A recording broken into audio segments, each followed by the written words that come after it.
नमस्कार दोस्तों, स्वागत है आपका एक नई वीडियो में। वैसे वीडियो तो पुरानी है, जगह भी पुरानी है, बस दिन नया है।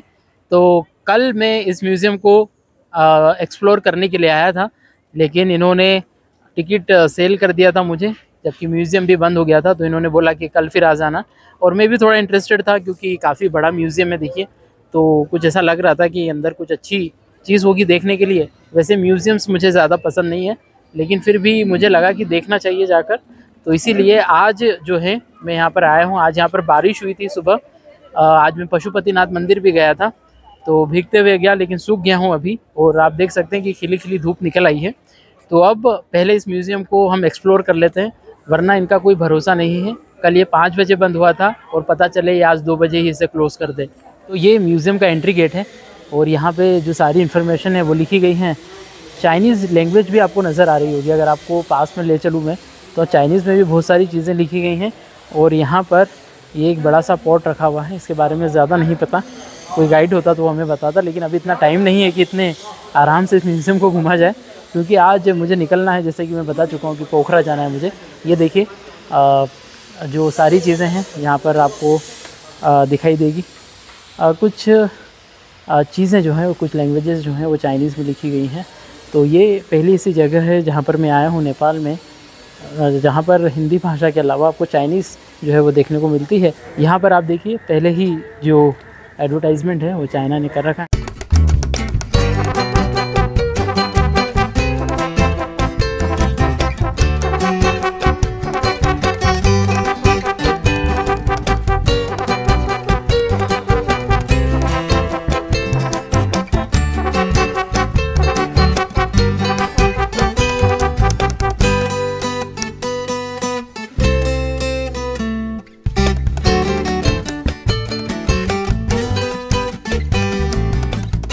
यहाँ पर अभी जो है कंस्ट्रक्शन चल रहा है। यहाँ पर जैसे कि मैं बता चुका हूँ कि चाइनीज़ जो है इसको फंड कर रहे हैं, इस म्यूज़ियम को वापस से डेवलप करने में। भूकंप आने के बाद इसका बहुत सारा हिस्सा जो है वो टूट गया था। इधर भी ये सारा ऊपर जो है वो डैमेज हो गया था। तो अभी इस साइड इतना कुछ नहीं है देखने के लिए। उस तरफ चलते हैं, देखते हैं इस म्यूज़ियम में और क्या है।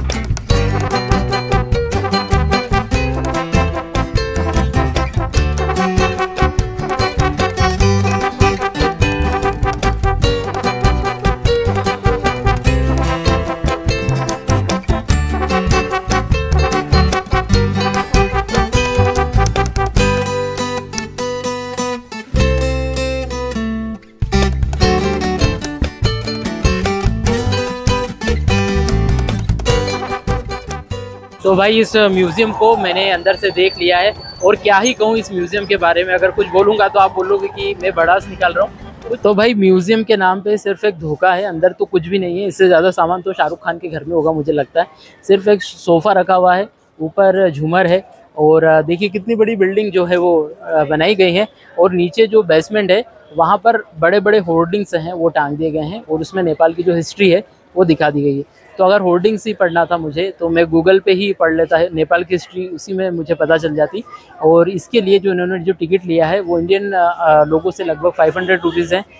500 रुपीज़ नेपाली, जो लगभग 3 से 350 के बीच में कुछ होता है। तो बड़ा ही बैड एक्सपीरियंस है इस म्यूज़ियम के साथ मेरा। पहले तो इन्होंने एक सेल्समैन की तरह एक्साइटेड होके जो टिकट बेची मुझे। म्यूज़ियम की टिकट किसी भी गवर्नमेंट ऑफिस में इतना एक्साइटमेंट के साथ कौन बेचता है। सेल्समैन की तरह इन्होंने जो म्यूज़ियम का टिकट है वो बेचा। उसके बाद म्यूज़ियम में एंट्री नहीं करनी थी। आज भी दूसरे दिन में आया हूँ, तो अब जाके अंदर पता चला है कि अंदर ऐसा कुछ भी नहीं था जो देखने लायक था। मतलब अगर आप यहाँ आते हैं तो अभी की स्थिति में तो कुछ ऐसा है नहीं यहाँ पे कि इसको एक्सप्लोर किया जाए। इन फ्यूचर हो सकता है कि कुछ चीज़ें यहाँ पे बदले, क्योंकि अभी ये बन रहा है।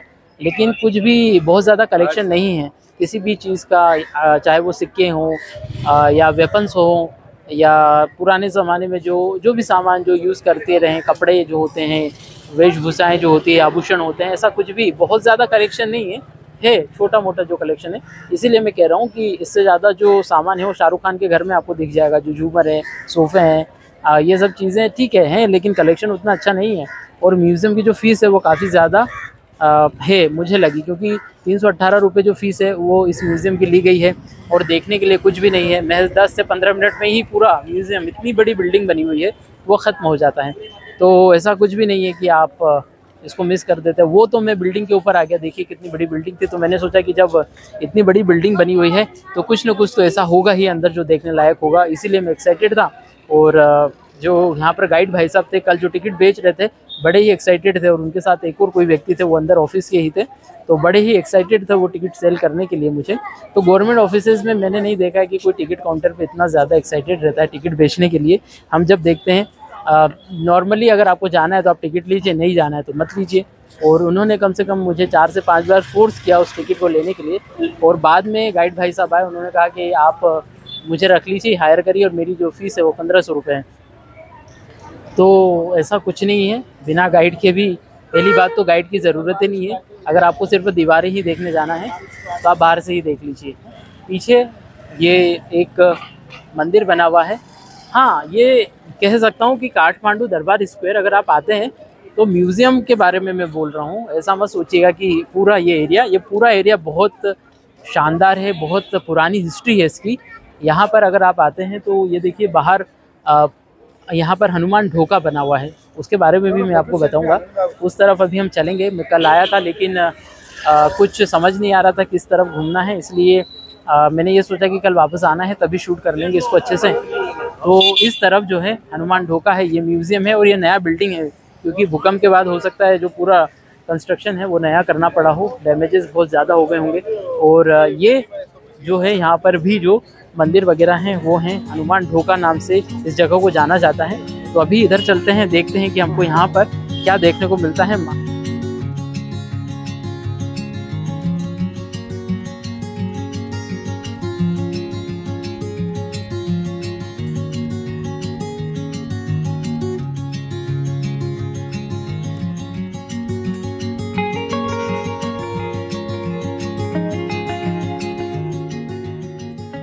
काठमांडू चौक के अंदर ही घूम रहा हूँ मैं, और इस एरिया को जो है हनुमान ढोका के नाम से जाना जाता है। इस एरिया में बहुत सारे मंदिर हैं और ये कनेक्टेड है सिटी के रोड से भी, यानी कि यहाँ से लोग आते जाते रहते हैं। आप देख सकते हैं कि बहुत सारे जो मंदिर हैं वो बने हुए हैं। एक पेगोडा स्टाइल जो है वो आपको नेपाल के लगभग हर मंदिर में देखने को मिलता है। मतलब आप देखिए जो डिज़ाइनिंग है वो कुछ इस तरह की होती है। तो यहाँ पर पेगोडा स्टाइल टेम्पल ज़्यादातर आपको देखने को मिलेंगे, और कुछ इसी तरह का पशुपतिनाथ मंदिर में भी मुझे देखने को मिला। आज मैं पशुपतिनाथ मंदिर जो है वो भी एक्सप्लोर करके आया हूँ, तो उसका वीडियो भी आपको मिलेगा। तो वहाँ पर भी कुछ डिज़ाइनिंग सेम टू सेम तो नहीं था, लेकिन कुछ इसी तरह से जो डिज़ाइन है वो देखने को मिला मुझे।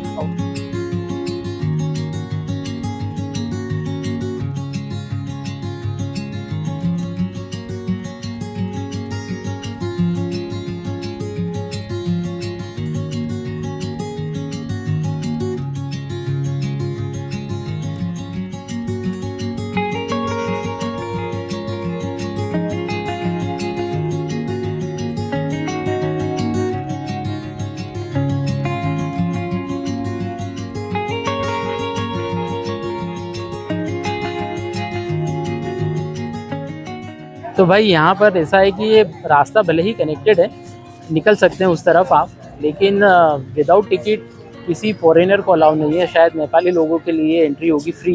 तो वो भैया जो थे वो यही पूछ रहे थे कि टिकट है या नहीं। और ऐसा ही कल जब पाटन दरबार स्क्वायर पे मैं गया था तो वहाँ भी हुआ था। तो बस यही है कि बहुत सारे जो टेम्पल्स हैं वो आपको नज़र आते हैं और मस्ट विजिटिंग प्लेस है। अगर आप एक आधा दरबार स्क्वायर देख लेते हैं तो उसी से रिलेटेड चीज़ें जो हैं वो आपको देखने को मिलती हैं। ज़्यादातर जो लोग हैं वो टूरिस्ट हैं यहाँ पर, हर कोई जो है काठमांडू दरबार स्क्वायर को एक्सप्लोर करने के लिए आता है। तो मैंने तीनों दरबार स्क्वायर को एक्सप्लोर किया है और मुझे सबसे ज़्यादा जो अच्छा लगा वो भक्तपुर दरबार स्क्वायर लगा, क्योंकि वहाँ पर ज़्यादा छेड़छाड़ नहीं की गई हैं चीज़ों के साथ। चीज़ें वैसी की वैसी ही हैं और सारी चीज़ें हिस्टोरिकल दिखती हैं आपको। यहाँ पर कुछ चीज़ें जो हैं क्योंकि डैमेज हो गया था उस कारण से इसको फिर से बनाया जा रहा है। लेकिन वो जो प्लेस है भक्तपुर दरबार स्क्वायर अपने आप में एक हिस्टोरिकल प्लेस जो है वो नज़र आता है। पाटन स्क्वायर भी कुछ इसी तरह से नज़र आता है जिस तरह से भक्तपुर दरबार स्क्वायर है। तो तीनों में से आप किसी दो को एक्सप्लोर कर सकते हैं। अगर आपके पास टाइम है तो तीनों दरबार स्क्वायर को आइए और एक्सप्लोर कीजिए। इसी के पास में यहाँ से लगभग 5-6 किलोमीटर की डिस्टेंस पर जो है पाटन दरबार स्क्वायर भी है।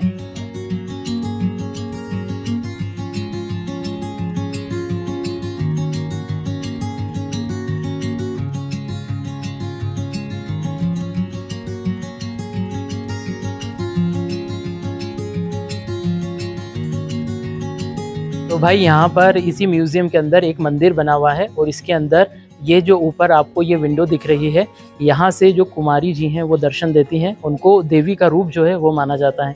तो कुमारी जी वो होती हैं जिनकी शादी नहीं होती है, बहुत छोटी उम्र की होती है, उनको देवी का रूप माना जाता है और वो ही जो है यहाँ पर आकर दर्शन देती हैं। उनकी फ़ोटोग्राफ्स निकालना नॉट अलाउड है।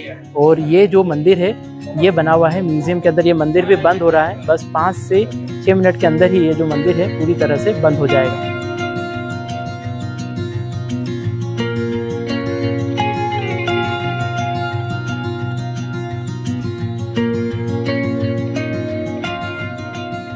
तो यहाँ पर जो कुमारीज होती हैं, मैं आपको फ़ोटो दिखा देता हूँ। ये देखिए इस तरह से छोटे रूप में जो बच्चियाँ हैं उन्हीं को जो कुमारी है वो माना जाता है। और शादी से पहले क्या होता है ना, शादी के पहले इन्हें देवी माना जाता है, फिर बाद में इनकी शादी भी हो जाती। बाहर आएगा तो शादी। अच्छा, बाहर आ जाएंगे तो शादी भी हो जाता है, फिर नॉर्मल जीवन में चले जाते हैं। असल में इनकी उम्र बहुत कम होती है।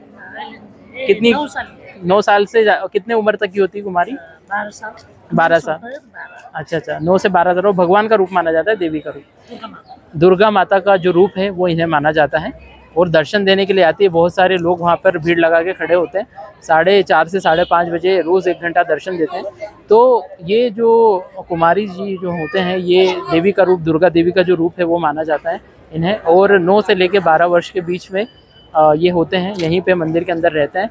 और जब उनकी आयु बढ़ जाती है, उम्र बढ़ जाती है, उसके बाद वो नॉर्मल अपनी जो जीवन में है वो लौट जाते हैं, जो अपना नॉर्मल जीवन है वो जीने लग जाते हैं। ठीक है दोस्तों, अगर आप यहाँ पर आते हैं काठमांडू दरबार स्क्वायर में, तो इसके बाहर के हिस्से को आप एक्सप्लोर कर सकते हैं। बहुत हिस्टोरिकल प्लेस है अपने आप में, बहुत ज़्यादा हिस्ट्री जो है इससे जुड़ी हुई है। म्यूज़ियम को एक्सप्लोर ना करें अभी के लिए तो फ़िलहाल, हो सकता है 1-2 साल में कोई बहुत अच्छे से इसको डेवलप किया जाए, लेकिन अभी जो है मुझे इतना ज़्यादा कुछ वहाँ पे नहीं लगा कि उसको एक्सप्लोर किया जाना चाहिए। बाकी म्यूज़ियम के बारे में तो मैं आपको बता ही चुका हूँ। मेरा जो एक्सपीरियंस है, चाहे वो टिकट लेने का हो, अंदर एक्सप्लोर करने का हो, इन्होंने ऐसे भी मेरे 2 दिन ख़राब किए। और मैं भी बहुत ज़्यादा इंटरेस्टेड था, मुझे लगा कि कुछ होगा म्यूज़ियम में।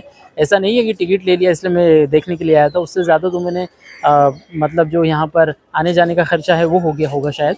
तो आप आते हैं तो अभी के लिए तो फ़िलहाल में मेरे को ऐसा कुछ नहीं लगा है यहाँ पर म्यूज़ियम में। लेकिन इस एरिया में ये काफ़ी अपने आप में हिस्टोरिकल प्लेस है, यहाँ आ सकते हैं आप और इस जगह को, इस पूरी जगह को आप अच्छे से एक्सप्लोर कर सकते हैं, देख सकते हैं। काफ़ी बड़ा एरिया जो है वो उधर भी है। तो चाइना का जो इन्फ्लुएंस है वो नेपाल के ऊपर आपको देखने को मिलता है। और हर जगह यहाँ पर बड़े बड़े जो बैनर है इस म्यूज़ियम में लगे हुए हैं, चाइनीज़ एड या चाइना एड करके जो लिखा हुआ है। तो जो चाइना ने फ़ंड किया है इसको, चाइना की वजह से ये बन रहा है, तो चाइना ने इसको अच्छे से एडवर्टाइज़ भी किया है, अच्छे से कैंपेनिंग की है कि जो फंडिंग है वो चाइनीज़ की है। यहाँ पर जो चाइनीज़ टूरिस्ट आते हैं उनको भी बहुत अच्छे से ट्रीट किया जाता है, क्योंकि चाइनीज़ जो होते हैं वो बड़े बड़े ग्रुप्स में ट्रैवल करते हैं। कल भी बहुत बड़ा ग्रुप मैंने उनका देखा था, लगभग 60-70 लोग जो हैं वो इस म्यूज़ियम को एक्सप्लोर करने के लिए आए थे। और आज भी मैंने जो चाइनीज़ टूरिस्ट हैं वो यहाँ पर देखे। तो ठीक है, जैसा भी है इनका अपना हिसाब किताब है, लेकिन सेल्समैन की तरह इन्होंने टिकट नहीं बेचना चाहिए मेरे हिसाब से।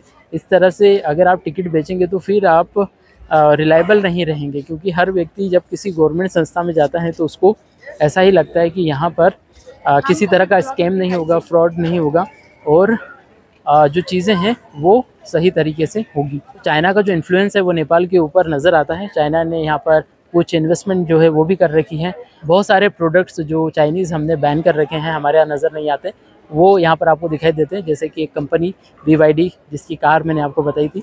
तो ठीक है, इनका अपना हिसाब किताब है, जो भी है इनको भी जो फ़ंड है वो जनरेट करना है, क्योंकि जो पैसा इन्होंने लिया है उसको चुकाना ही है। और उस पैसे को कैसे भी करके जो है टूरिस्ट से ही लिया जाएगा। और जो भी चीज़ें हैं वो टूरिस्ट ही आके खर्च करते हैं ऐसी जगहों पर, ख़ासकर चाहे वो ये सामान ख़रीदना हो, क्योंकि यहाँ के लोकल्स कहाँ ये सारे प्रोडक्ट्स जो हैं वो देखिए वो ख़रीदते होंगे। तो यहाँ पर जो चीज़ें हैं टूरिस्ट के हिसाब से ही चलती हैं, टूरिस्ट जो है वही जनरेट करते हैं यहाँ पर जो पैसा है। तो जो टूरिस्ट है वही यहाँ पर जो पैसा है वो जनरेट करते हैं, लेकिन उन्हीं का सम्मान नहीं किया जाता है, उन्हीं के साथ एक आप ये कह सकते हैं कि एक स्कैम किया जाता है। उनको टिकट सेल कर दी जाती है, जबकि ऑलरेडी जो म्यूज़ियम है वो बंद हो चुका है। तो जो चीज़ें हैं वो उस हिसाब से नहीं लगी मुझे। अगर मान लीजिए कि कल मुझे कहीं निकलना होता, कहीं जाना होता, तो ऐसी स्थिति में मैं क्या करता, क्योंकि हर कोई टूरिस्ट जब इतनी बड़ी इमारत को देखेगा, आप खुद सोचिए ना, ये म्यूज़ियम जो है वो यहाँ से शुरू हुआ है उस कॉर्नर से, और वो कहीं जाके वहाँ पर ख़त्म हुआ है। ये स्ट्रीट ही इतनी बड़ी है और ये पूरा जो है वो म्यूज़ियम ही है, लेकिन अंदर सिर्फ आपको कुछ ऐसा सामान देखने को मिलता है जो कि आप सोचते हैं कि ये सामान देखने के लिए मैंने जो 2 दिन है अपने वो ख़राब कर दिए। चलिए ठीक है दोस्तों, वैसे कुछ बहुत ज़्यादा कंप्लेन करने का इरादा नहीं है, लेकिन अपना एक्सपीरियंस शेयर कर रहा हूँ कि इस जो भी है मेरी गलती है या इनकी गलती है। मुझे यहाँ आना ही नहीं चाहिए था इस म्यूज़ियम को। जब टिकट मैंने ख़रीद लिया था, नहीं देख पाया था तो मैं चला जाता।